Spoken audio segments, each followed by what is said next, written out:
Hello, I'm Stephanie Law. I am an artist and illustrator who works primarily in watercolors. And about 10 years ago, I started writing a series of books entitled Dreamscapes about how to use watercolors in order to achieve fantastical effects and imagery. In the intervening years, I've since written 3 other books in that series, and I've heard back from many fans who have found the books to be of use, either in just their pure enjoyment of art, in learning how to use these wonderfully fickle and notoriously difficult medium of watercolors, and teachers and students who found the books to be of use in the classroom setting, discovered in their libraries or in their local bookstores. So it's been immensely gratifying to hear back from so many people who have found a love of watercolors through these books.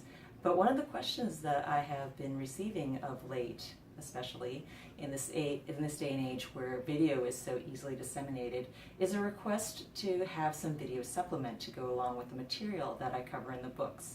Because while the textual information is useful, there's no substitute for really being able to see someone using the medium in action, especially something like watercolors, which relies so much upon the interaction of the pigment with liquid, and how liquid and moisture really affects the effects that you're going to be able to achieve.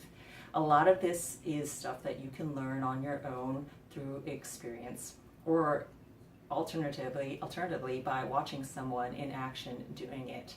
And you get more of a sense of how much liquid you need to put on your brush, how much moisture to achieve certain effects, how much time is required in order to wait between one layer and the next. All these things that happen in real time and are only viewable when you are experiencing it. So I hope to be able to go through many of these things and to really show you techniques from the bottom up, showing you the basic techniques, then showing them in action, applicable in paintings that I am working on, and letting you really look over my shoulder and view this entire process from the beginning to end. So in a series of videos, I hope to be able to cover these sorts of topics. Now I'm going to let you in on one of the secrets about watercolors. This is another comment that I hear very frequently from people over the years. It's that watercolors are hard. At least this is what I've been told. Over and over again I hear this when I speak to people at shows. They tell me watercolors are so hard. Many times this is from people who have never picked up a brush. And yes, all art is going to be hard, depending on your mindset. I mean, if you view the difficulty as something to be scared of versus viewing that difficulty as a challenge and something to rise to. When I ask them why are watercolors in particular hard, the answer invariably is that you can't make mistakes, or at least this is the perception. When you look at many other mediums, such as oils or acrylics, the perception is that you can make mistakes in those because you can cover them up. You can paint over in an opaque layer on top and redo areas, particularly in a digital format where you can hit an undo button. All of these are options that are available in other mediums, while in watercolors there is no hiding something. Once the paint is laid down, it's there. And there's no really covering it up with opaqueness, because then you lose this beautiful luminous quality that really defines watercolors. So what do you do when a mistake happens, right? As I said, it's a matter of perception. It's viewing mistakes not so much as such, but as opportunities. These are chances to really take advantage of what makes watercolors so beautiful. In fact, mistakes are what make me fall in love with the effects of watercolors, because it's something that can be achieved with nothing else.